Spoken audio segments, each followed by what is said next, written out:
In Australia, over 40,000 men and women are currently behind bars.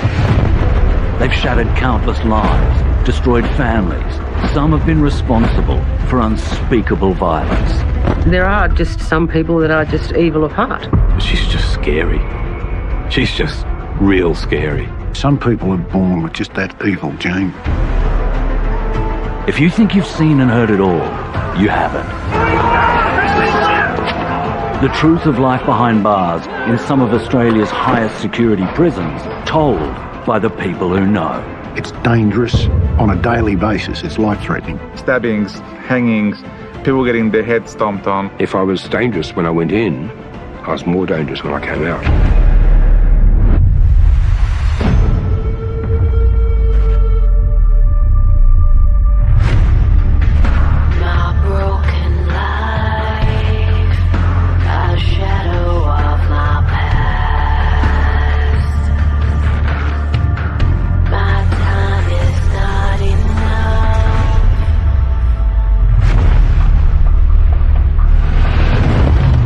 This time on Australia's most dangerous prisoners, the cold-blooded sadistic murderer who filmed his appalling crimes.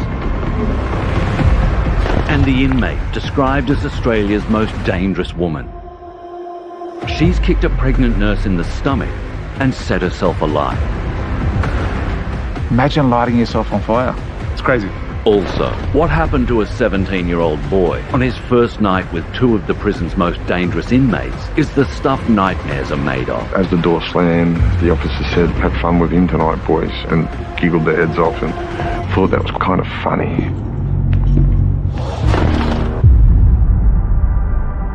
Just beyond the outskirts of Sydney's inner west lies Campsie, 25 minutes from the city centre. This apartment block was relatively new back in 2016, when evil crimes were committed behind its walls. 27-year-old Derek Barrett raped, tortured and murdered 25-year-old Meng Mi Leng, known to her friends as Michelle. It was a depraved and sadistic act committed by a man in a position of trust to Ms. Leng and in a place that should have been one of refuge and safety for her. She would have been terrified, knowing that she was alone and that she was going to die. After stabbing Michelle at home 31 times, Barrett took her naked body and threw it off a cliff. He encapsulates a psychopath. In 2017, Derek Barrett was sentenced to a maximum of 46 years. He's now locked up at Cessnock Correctional Complex, 150 kilometres northwest of Sydney. He's said to be finding his prison time very unpleasant. Usually for rape and murder of a woman, it's not looked highly upon in jail, so he would no doubt be preyed upon in jail, in protective custody. Casually dismissing his monstrous behaviour, telling a psychiatrist, "I lost everything because of a stupid weekend." So who is Derek Barrett, and why did he kill Michelle Leng? He had a very unremarkable upbringing. He was bullied a lot because he was overweight. He said that affected him into his adulthood. He eventually found a job working in IT after studying at TAFE, but then lost his job. Michelle Leng arrived in Sydney in 2011 as an international student. She loved being in Australia. She was very social. She had made a lot of friends at university. She was very smart, just very bright and bubbly. They lived together in a small unit at Campsie, where she lived with her auntie, along with her auntie's husband, who was Derek Barrett. That's right. Michelle was brutally raped and murdered by her auntie's husband. He developed this obsession with Michelle while they were living together, setting up cameras in the bathroom directly on her while she was showering, which was basically used so that he could pleasure himself. His sexual perversion didn't end there. He was also recording his stepdaughter. He would sneak into her bedroom while she was fast asleep in bed, and just watch her and film her.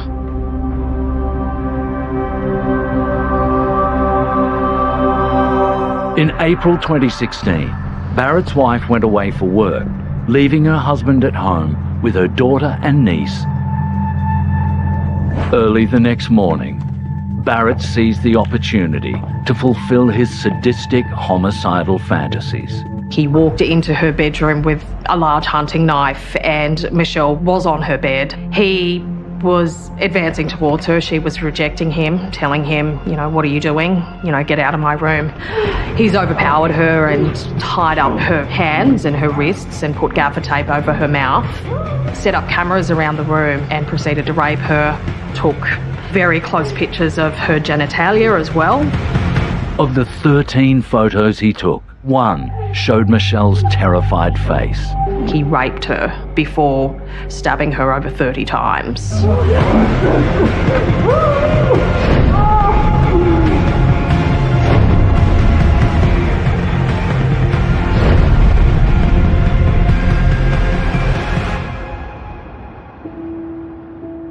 Michelle's lifeless body remained inside the apartment for more than 24 hours. In the early hours of Monday morning, Barrett takes the lift to the car park. He put her body, Michelle's body, in the boot of his car and drove up to the Central Coast. Here he is at 3:37 a.m. at a petrol station, casually buying drinks. 4 hours later, he arrives at Munmora State Conservational Area on the Central Coast. He goes to Snapper Point Blowhole, carrying Michelle's naked body covered in black plastic.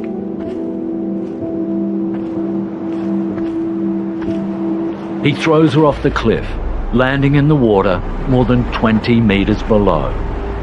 He then takes photos of the cliffs and ocean. There were some walkers that were going down to the blowhole and he said to them not to go down there. It's not a good day to go down there.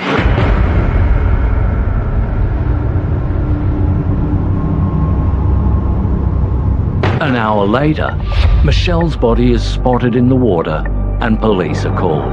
Police are yet to identify the woman. Homicide detectives have established a crime scene at Snapper Point amid fears that the woman had suffered multiple stab wounds.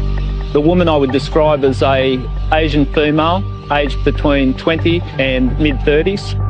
That evening, his wife returns home. Concerned no one has seen or heard from Michelle for a few days, she and Barrett report her missing. Michelle's DNA is collected, and her family's worst fears are confirmed. Police say the victim was 25-year-old Chinese student Ming Mai Leng and she had suffered stab wounds. Detectives have released security pictures of her shopping in Sydney's Pitt Street Mall on Thursday last week. Police released all of this CCTV in the hopes of someone would come forward. Derek Barrett was called as a witness. During the interview, they were presenting more and more evidence, which included CCTV of his car that was at the National Park. He denied it was his car. The towers had actually pinpointed his phone being in the area. Police seized Barrett's phone and found deleted videos of Michelle showering and sleeping, and recent, even more explicit photos. He told police that he was in a relationship with her. I think the auntie couldn't believe, no one could really believe that. Barrett was charged with murder, kidnapping, and 3 counts of committing an act of indecency. Michelle Leng's distraught mother, supported in court by the wife of the man accused of fatally stabbing her daughter more than 30 times. He received a maximum sentence of 46 years, at the high end for a guilty plea.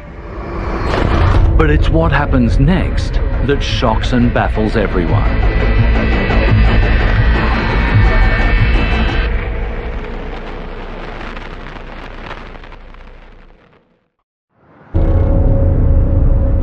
In April 2016, Derek Barrett tortured, raped and murdered his wife's 25-year-old niece, Michelle Leng. He took sexually explicit photos and videos of his horrific crimes. And more than 3.5 years later, those videos are discovered in the most unlikely circumstances. This lady, she went to go visit her elderly mother that lived at Strathfield, which is a few kilometres away from Campsie, from where Michelle and Derek had lived. This elderly woman had this USB in her hand, and her daughter came over and was looking at the USB and thought, okay, this is very strange, looked at the USB and thought it was a snuff film, just because of the sexual nature and brutality of what she found on the USB. 9 videos and 13 photos taken on the 22nd of April 2016, showing Michelle Leng naked, bound and gagged, being raped and sexually assaulted by Derek Barrett over and over again. Police quickly established that it was Derek Barrett's USB. This elderly woman, she has dementia, so she hasn't been able to shed any light as to how she came across the USB. Barrett went back to court for multiple counts of aggravated sexual assault. He was sentenced to a further 20 years, raising his non-parole period to 37 years. And the judge at the time, she resentenced him for that separate charge. She said if I had this in my possession, he would have received a life sentence. Inside Cessnock Correctional Centre, Barrett is attending counselling and is taking antidepressants. He's absolutely in denial about what happened and what he did to Michelle, and he's devoid of any sympathy or empathy to what he did to her. Telling prison officers he didn't want to do it. It was one bad episode, and he's not a psychotic killer. He was employed, working 5 days a week. He has lost that job in jail. He was unemployed on the outside, now he's unemployed on the inside as well. Barrett needs to undergo a number of steps before he reforms. I would think that someone that doesn't take responsibility for their actions or show any remorse can't be rehabilitated until they make an admission to their crimes. Derek Barrett won't be eligible for parole until October 2052.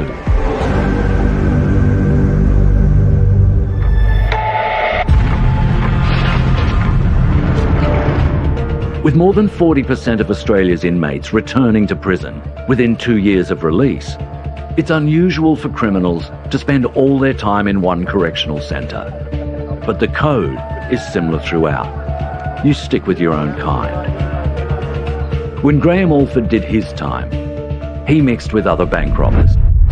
There is hierarchical order in prisons, and depending on what you're charged with and what your crime is, where you slot on the hierarchy, pedophiles, or as rock spiders as they used to be called, were the lowest of the low.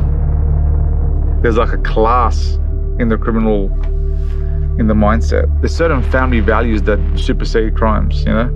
And people take that very seriously. Like, you can't just touch a kid and get away with it. Child sex offenders are kept in a separate wing for their own protection. So when people are protected, they're basically put into a same section with other like-minded or similar offenders. Rapists and child offenders in one wing, there are no main inmates. There's no inmates from other wings because they will try to kill them. So they're around and they sit there discussing their crimes. What did you do to such and such? How you got this? And they brag about what they did to certain kids. Pedophiles are segregated. They're generally sent to the same prison, so they mix with each other. Not sure whether that's a good thing or a bad thing, but it's necessary to segregate them, otherwise they're going to get bashed or killed. Brett Collins from Justice Action believes everyone deserves a second chance. People who are charged with sex offences inside prison, they have such a hard time. They have access to very little sports or access to other activities because otherwise prisons attack them. Not everyone agrees in prison, it seems. There are always two sides to every story. Any criminal will tell you, when you go to jail, all the cushy jobs and everything like that are given out to pedophiles. They always get the good jobs because they're deemed as easy to control. You look upstairs and there's a bunch of pedophiles all on the computers up there, and I don't know, they're massage chairs or whatever they're doing up there, getting this preferential treatment and making food and the interacting with the officers and you know, sharing lunches and stuff with the prison officers. The preferential treatment that the sex offenders get is another slap in the face. The pedophile food's different. They get like nicer food. They have like little fucking barbecues and shit. They get together, they hang out. It's a very different atmosphere in those wings. Russell Manser believes putting paedophiles together is like throwing fuel on a fire. I was a bank robber, right? Us bank robbers talk about bank robbery. Drug smugglers talk about drug smugglers. They're your people, they're your tribe. Pedophiles hang out with pedophiles. And let me tell you something now. Pedophiles talk about what they do to children together. That is the perfect breeding ground for a pedophile ring. You'll never come across a jail that's got 800 bikies together. That will never happen because they're deemed too dangerous.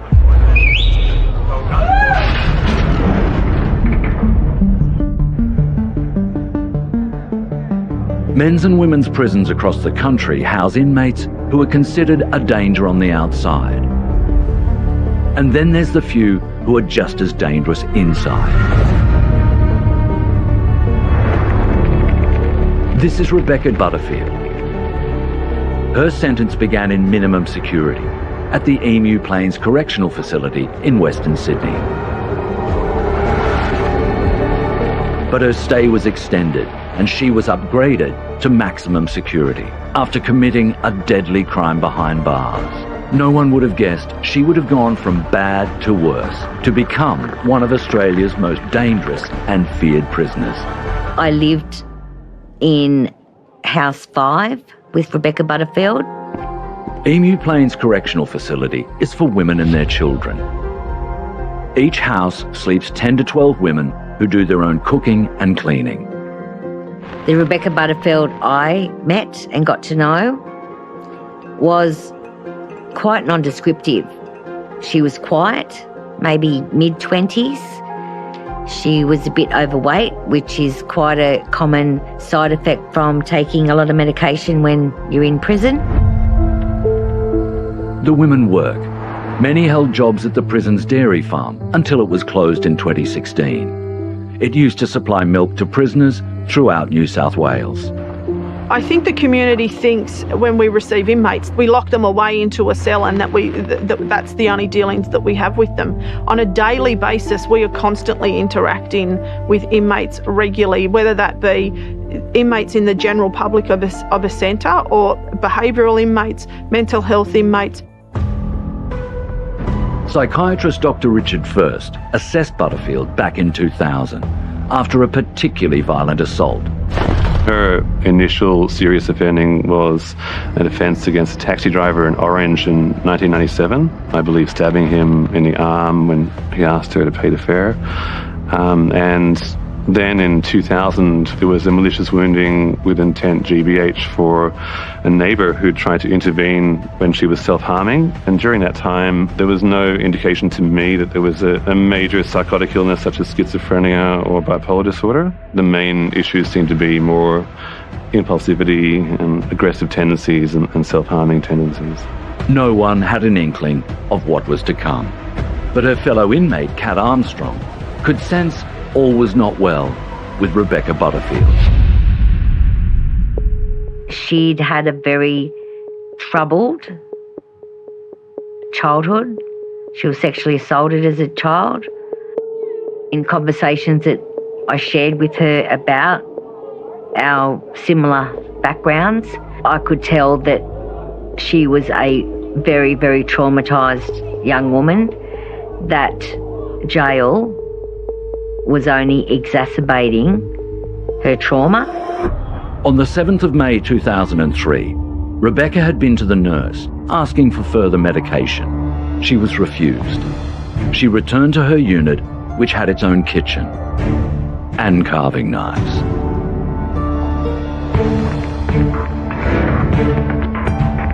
Up next on Australia's Most Dangerous Prisoners, the frenzied attack that left one female inmate dead. I believe 33 stab wounds were inflicted on the victim. And we track down the most notorious group of murderers whose crime shocked a nation. These guys were just scum. They were shitbags. And they looked like shitbags.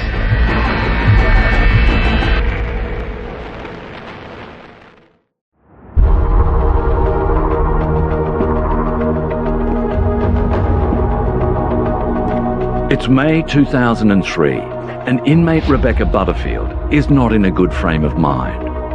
But what happened that day would change her life and rob another inmate of hers.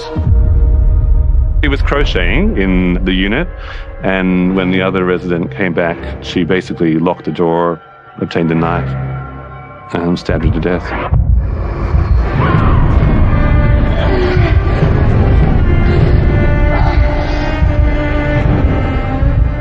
I believe 33 stab wounds were inflicted on the victim. There's no provocation at all. Like this, they were friends. Like they were friends for a good year or so before that.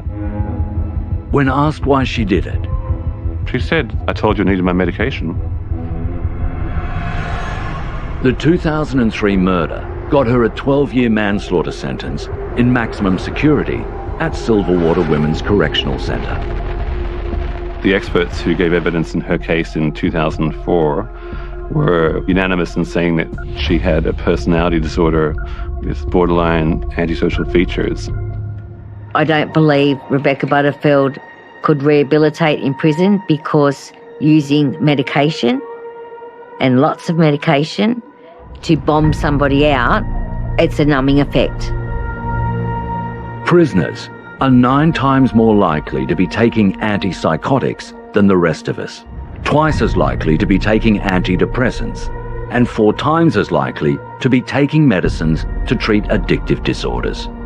You just get drugged up and pushed to the side. When Rebecca was sent to Silverwater Correctional Centre, Bella Gall was a prison officer. She was like, it's like Hannibal Lecter. She looked at me and smiled. I'm like, who the fuck is that? And they go, that's Rebecca Butterfield. They talked about her like this crazy woman. In Silverwater, her behaviour became more violent. She'd be headbutting the wall. She'd be trying to pull bits of her skull out. She'd be like ripping out her veins when she cut them. Like she would do horrendous self-harm in a way that you'd never believe. And I think she's desensitized to pain because of all the years of self-harm. I mean, it's not normal to headbutt a wall until your skull cracks and then you go. Rebecca is erratic. She kicked a pregnant nurse in the stomach and attacks inmates and guards with weapons she's fashioned out of plastic. And she set herself alight. Imagine lighting yourself on fire. It's crazy. She was insane, but she never played up when I was there. So I don't know if it's got to do with me. Maybe I was lucky, possibly. I talked to her like I talk to you, you know. Hey man, how's your crocheting? What'd you have for lunch? Butterfield was considered too dangerous to be released in 2015, when her manslaughter sentence ended. Rebecca Butterfield has told us that when she gets out, she'll kill again. She voiced thoughts of chopping her stepmother's head off and eating her. It's pretty horrific for someone to say that after all these years in jail, and gives me no reassurance at all. Rebecca agreed that she wasn't well enough to be released and was transferred to Long Bay Hospital, where she remains. From all accounts, I'm hearing that she's doing really well. I'm hearing that she's actually working in the cafe over at the forensic ward. I would happily drink a coffee from Rebecca. It wouldn't be a problem. Yeah. If I saw her making it in front of me at the cafe. Oh yeah, Rebecca Butterfield is 100% a dangerous person, and she's exactly where she belongs. I would not trust that woman anywhere else. She's exactly where she belongs.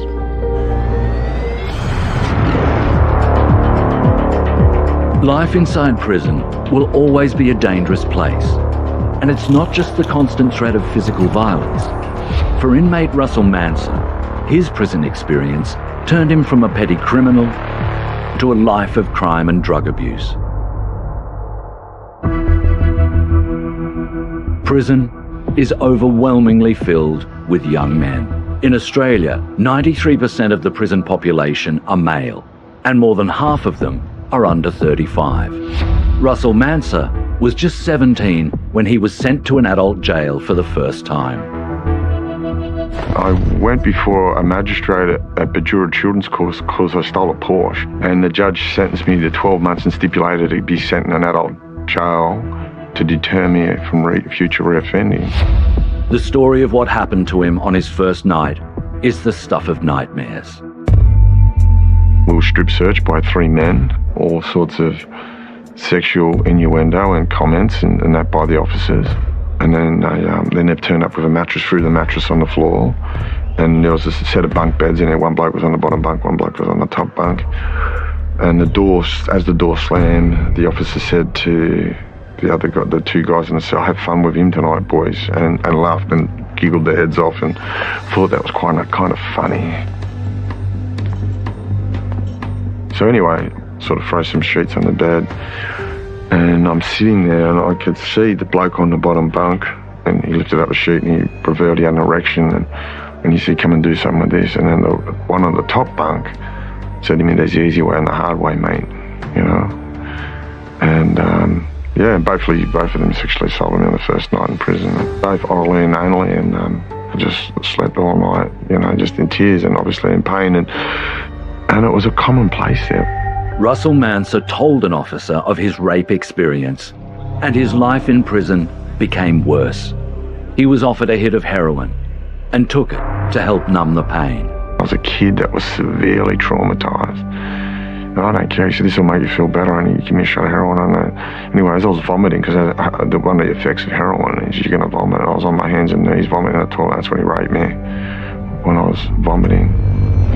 We think it's very unwise for a person to complain about being raped in prison, because then the managers expect you to name the person who did it, and then you're in a situation where you could become not only somebody who's a victim of rape, but you'll become a dog, and that's the worst epithet to have expressed to you in prison. So we actually advise people very carefully not to inform to the authorities and make complaints to the authorities. You know, that's a very painful place. And all that bravado and that you see from the boys coming home and your mates coming home from jail, that's all bullshit.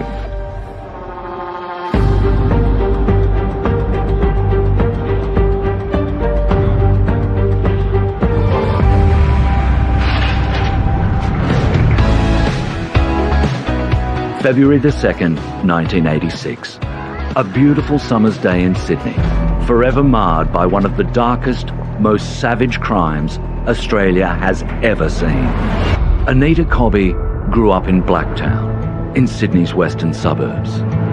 She had everything to live for, a rewarding career and the sort of looks that turned heads and won beauty pageants.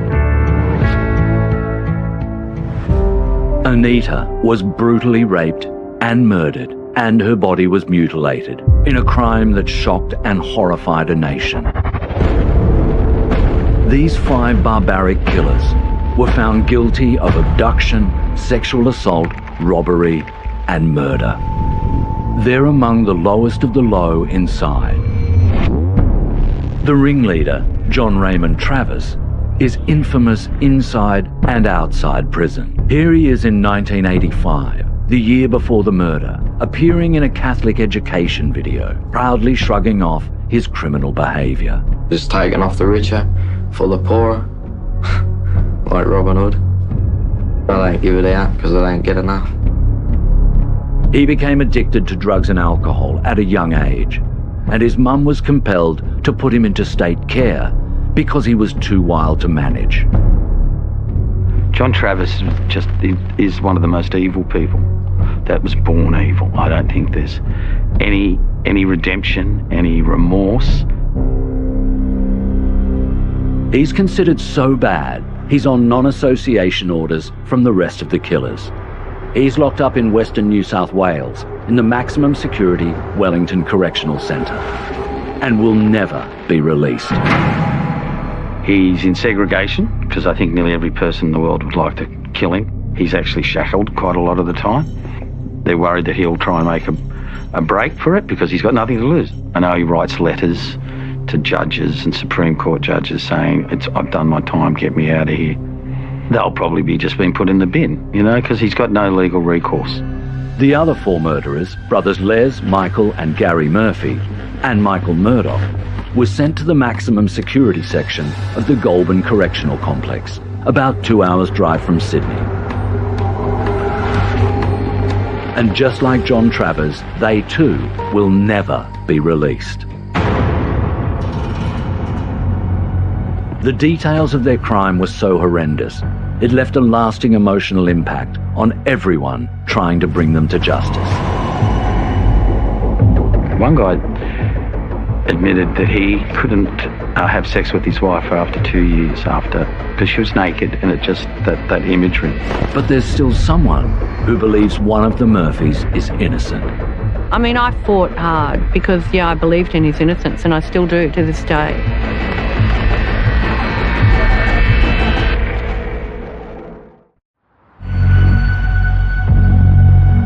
The story of a young woman abducted, gang raped and murdered is still remembered today as one of Sydney's worst ever crimes.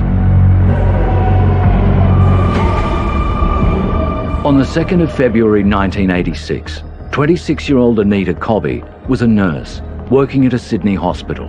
She'd finished work and was taking the train back to Blacktown.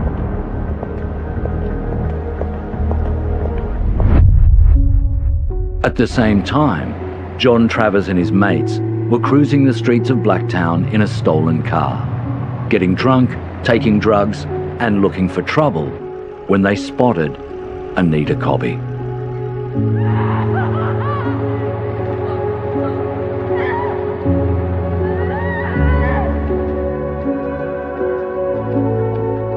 Anita never made it home. Police were alerted, and it's not long before information starts rolling in. It was residents here in Newton Road who say they heard a woman scream and saw her being dragged into an early model Holden by a gang of youths. Reporter Mark Morey covered the story at the time, an event that still haunts him to this day. They grabbed her, they took her to a paddock, they raped her, and then they slit her throat and left her to die in a paddock. 2 days after she went missing, Anita Cobby's body was found. The sickening brutality inflicted on the nurse was horrifying. Anita is naked. She's almost been decapitated. John Travers, after he got back to the car for slitting her throat, he came back and he said, "I did me first one." So he was actually a serial killer in the making, and they stopped him by catching him. Detectives are appealing to anyone who may have heard or seen anything in the Prospect or Blacktown station areas on Sunday night. Police had to find the perpetrators before they struck again. Australians everywhere were fired up. It was a level of depravity we just hadn't seen before. Police were tipped off about a stolen car Travers and the Murphy boys had been driving around in. Added to that, Michael Murphy is already one of Australia's most wanted men. Michael Murphy escaped from Silverwater Jail last December while on works release. He was serving 24 years for armed robbery. It took 3 weeks before a tip-off led to the arrest of 3 suspects. Police were tipped off that the Murphys were hiding out in a home unit at Glenfield. Our news crews were on the scene within minutes as more than 50 police from Tactical Response, SWAT, Armed Hold-Up and Dog Squad units assembled. John Raymond Travers, Les Murphy and Michael Murphy are arrested for stealing a car. Police knew they had the killers. They just needed more evidence to make the charges stick. There were crooks giving these guys up.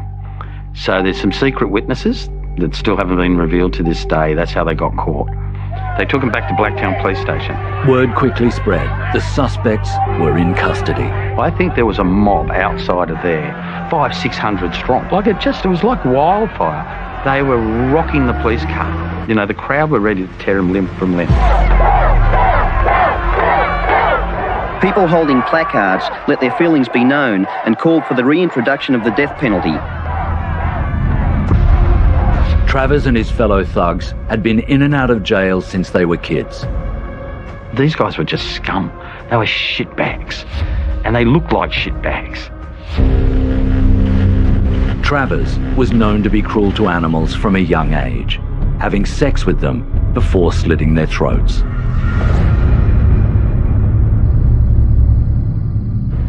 Travers believes he's going to get off. He spills the beans about the murder to his aunt, who's wired up by the cops. And he divulges his escape plans. Now police have the evidence they need to convict him of theft, abduction, and murder. All 5 of the men charged with murder are here. If you wanna kill, you come here, kill us! And they never showed any remorse. In court, they were giggling, you know. You could feel everybody in that courtroom had contempt and hatred for him, and they just smirked. Look at the one in there laughing. Coming up next, the confession of one of the most hated men in the country. True or false? We started saying, you know, what happened? And he said, well, I don't know. We said, what do you mean you don't know? He said, I weren't there.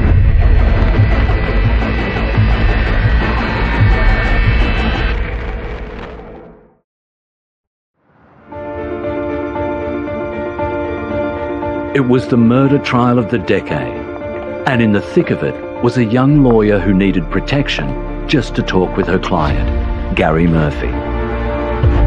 Lee Johnson witnessed their life behind bars when she acted as Gary's lawyer. She believes that the story is not as straightforward as everybody thinks. You know, he's incredibly uneducated, so we started saying, you know, what happened? And he said, well, I don't know. We said, what do you mean you don't know? He said, I weren't there. The other 4 gang members wrote statements confirming Gary was not there on the night. Each of them gave us a signed statement saying that Gary was not there for that incident. So I said, why did you sign the confession? He went, stop him from bashing me, love. He'd had his jaw fractured in 2 places on 2 sides of his face when he went to jail. Council applied for medical treatment for the Murphys. Both had severe cuts to the face and claimed the injuries were inflicted after arrest. But police told the court the men had resisted and put up a fight. I find it hard to even judge the police on that. I don't want to say they were thugs, but I think they thought they were doing the right thing. I mean, I fought hard because, yeah, I believed in his innocence, and I still do to this day. So you imagine what those detectives who came across her in the paddock in real life. One guy admitted that he couldn't have sex with his wife for after 2 years because she was naked, and it just, that imagery. So yeah, you see that imagery, and then you see the arsehole in court, and you can't be objective. Details of the torture inflicted on Anita Cobby were reported by the media, and word spread through the prison network.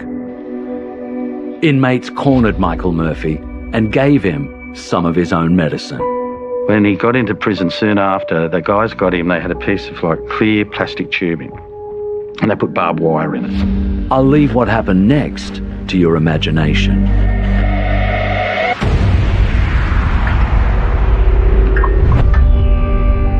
Prisoners in New South Wales are not allowed to talk publicly. They're not allowed to talk to journalists, not allowed to make phone calls to journalists, not allowed to give interviews. Bizarrely, they're allowed to write letters as long as it's not for publication. They are cut off from talking to the outside world about what might be their concerns.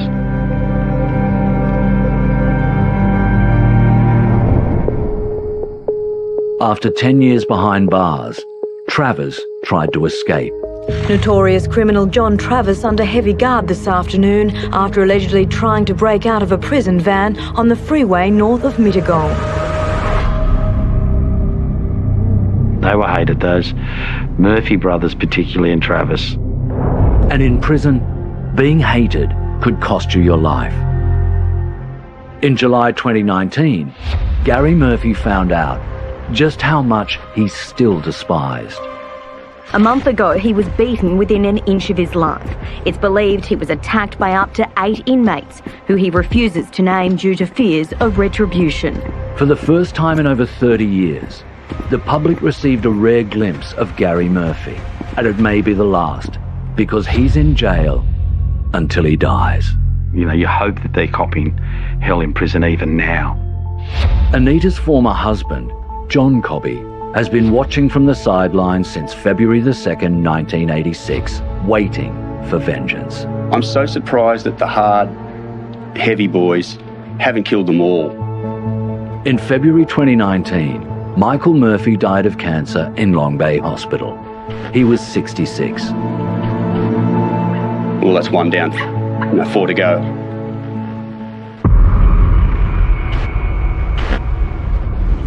Coming up next on Australia's most dangerous prisoners, shower hawks, sex and prison logic. If you become known as a cat, as a passive sexual partner, that's a big put down. Hard men, and they said sex in jail isn't considered real sex.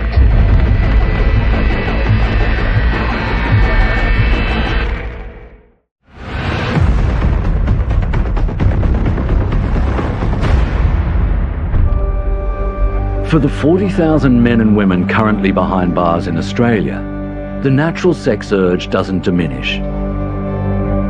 But it does become far more dangerous.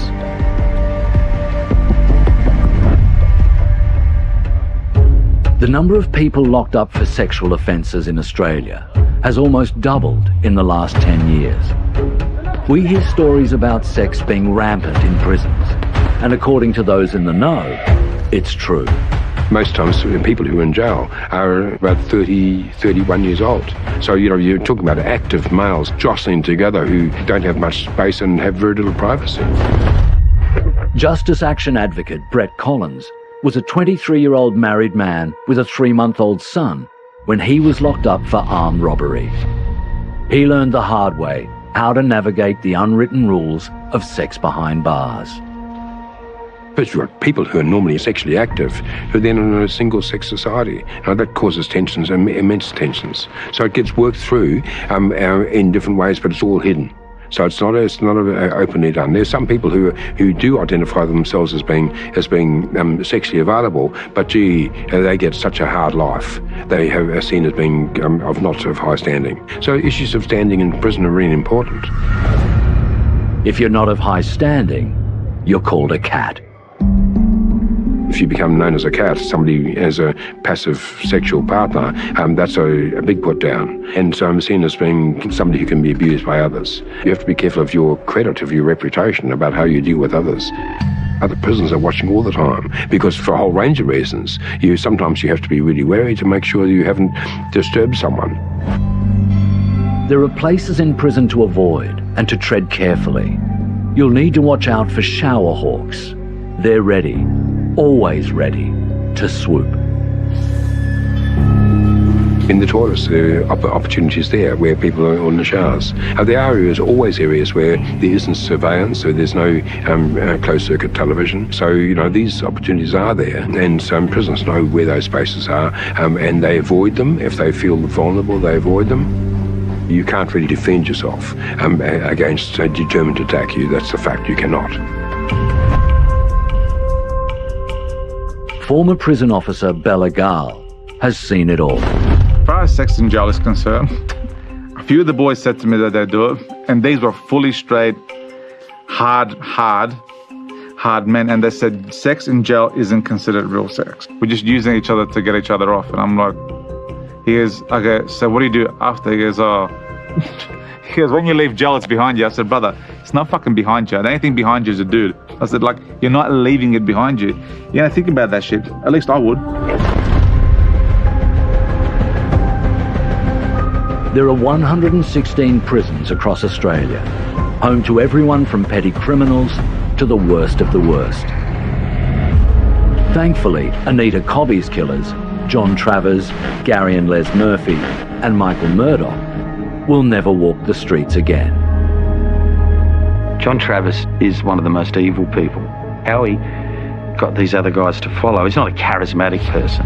He was able to find some very, very stupid people just to follow him, some drug-fucked idiots. And they went and took the life of a wonderful person. And he was the ringleader. As for Rebecca Butterfield, her prison sentence ended 3 years ago, but the New South Wales Supreme Court extended her continuing detention order. The lack of any obvious provocation and the intensity with which she can act in terms of violence that can be lethal violence does make her one of the most dangerous women in Australia.